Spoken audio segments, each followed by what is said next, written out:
Greetings and welcome again to Drama in the Dirt's Meet the Digger. Daisy's here with me, but she's cold. I've got her bundled up. We have a very special guest this week. We'll be featuring Wilma KIRK. And she has a very interesting story to go along with her years of metal detecting. So I will be sharing that with you.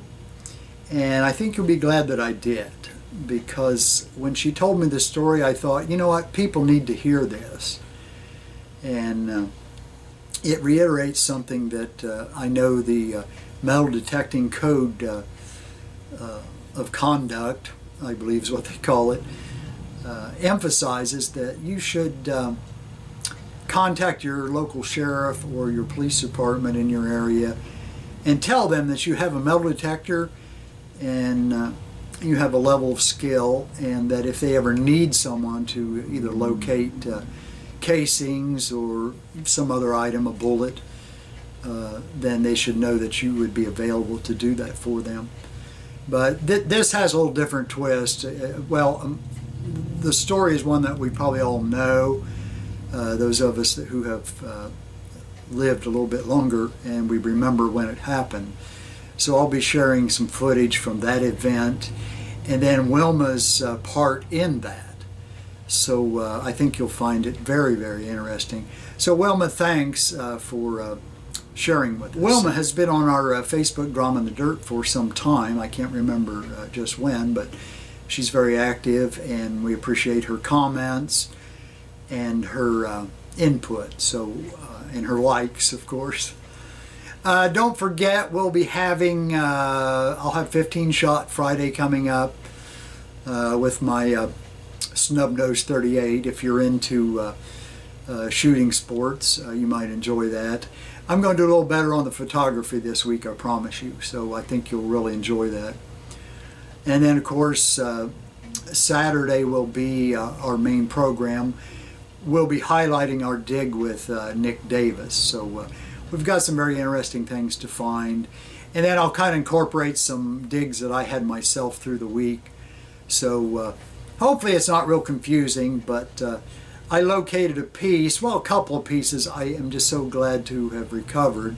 One of them was a Hawkeye find. It had nothing to do with the metal detector, so but it's a very lovely piece, and I've lived around here most of my life, and I don't think I've ever recovered anything of this magnitude. So anyway, I think that's all I have to report.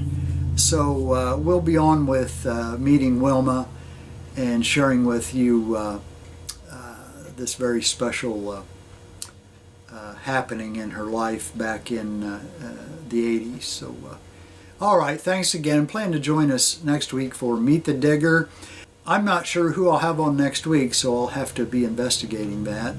Obviously, if you want to contact me by PM and you just like to appear and like to have people get to know you, then obviously that would be absolutely fine.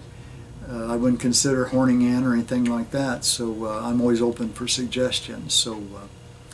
So again, thanks so much for your viewership. May God bless you and keep you. And remember, may all your digs make you smile. Alrighty. Wilma sent this paragraph to us about her, and we appreciate her being so gracious to do that. It says, I am Wilma KIRK and am a lifetime member of the I&I Treasure Hunters Club in the Quad Cities. I started metal detecting in 1980, joined the club in 1981, in which I have been an active member until I moved to Ohio. I was an avid hunter and enjoyed it. We got my folks and my brother from Kansas involved as well. I have been in every office and loved cooking for the dinners and club hunts back a few years ago. I at this time don't have a detector. I don't know the area here, plus I haven't a person to hunt with. Anyway, it is in my blood and I love it. And that's Wilma KIRK. Well, thanks so much, Wilma, for sharing with us. I'm sure we'll be able to set something up. I'm not sure how far away you are. I'll check your Facebook page, and if we get a little hunt together, we'll certainly invite you down. So thank you, Wilma. Even though Wilma's not detecting at this time, she sent a newspaper article down here, and I want to share it with you, of something that she was involved in, which some of us that are old enough remember back in 1989, an event that happened in Sioux City, Iowa. So I'll post that up, and then we'll share the story with you. You'll be quite impressed, I'm sure. When she told me about it, I thought, well, hey, you know, this is a story that we need to share. So I appreciate it so much, Wilma, and God bless you and thank you.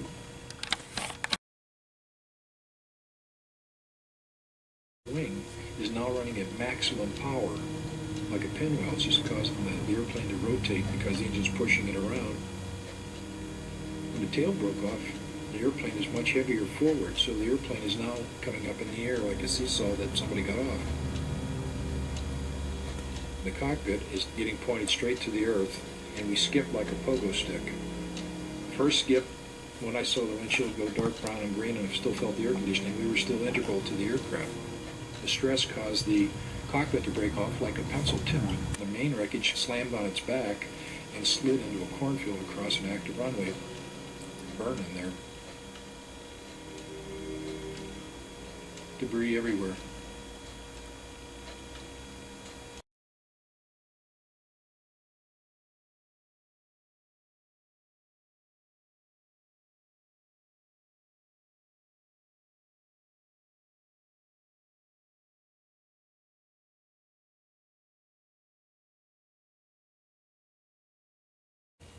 All right, Wilma sent this article,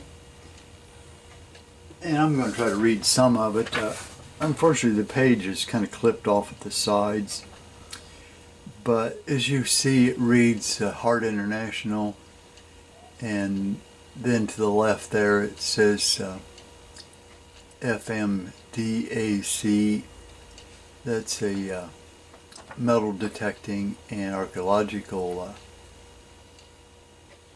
group, and it says Search Team Storm Lake, and then 89. Now, as I recalled the video, which I watched several years ago, and then I watched some of it yesterday, which you saw the clips, I believe a DC-10 has a third motor in the tail, and one of the fan blades broke and then went through part of the fuselage and cut all three hydraulic lines. There's redundancy in the aircraft in case one line fails. Unfortunately, the fan from the motor severed all three, but their group was approached to help to recover that critical piece. Because they wanted to inspect it and see exactly why it had failed. So, as I understand from the article, that one of the people in their metal detecting group actually recovered that piece. They state, I knew that the disc was a critical part in solving the puzzle of why the plane failed. The article says that we met a lot of old friends as the searchers began to arrive at the motels. We swapped stories, but you could tell everyone's mind was on the search. Jerry had given us some titanium samples, and we were busy seeing how they would read on our detectors. We ate breakfast early the next morning and learned you don't order 2 pancakes at a restaurant by the Sail Inn. They were huge. All of us had a lot of experience with detectors and felt confident we would find the airplane parts.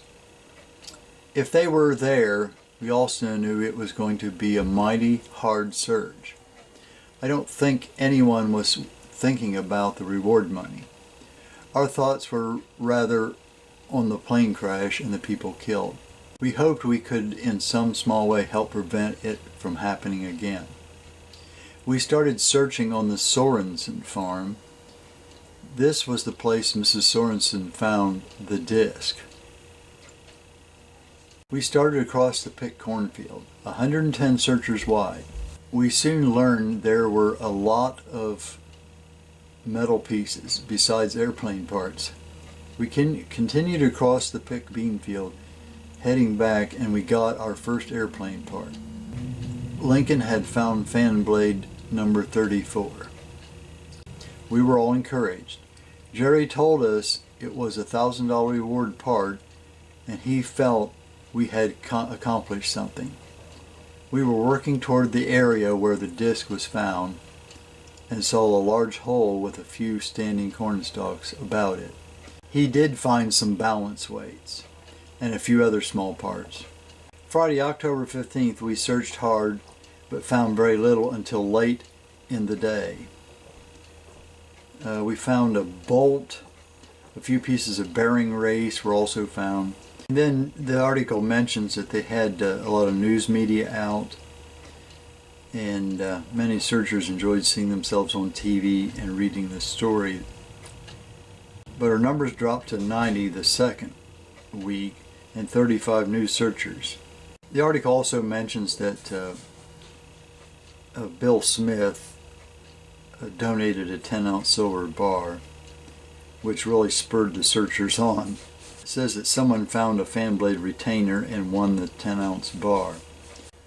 So that gives you the gist of what they went through. And of course, Wilma was involved in that. So I think this is just an extremely interesting thing to share with you. And I really appreciate Wilma sending this out. And I hope you are encouraged by such an endeavor and what you can accomplish with a metal detector to help solve one of the world's worst tragedies. Again, Wilma, thank you so much for sharing with us, and then I'll show these pictures.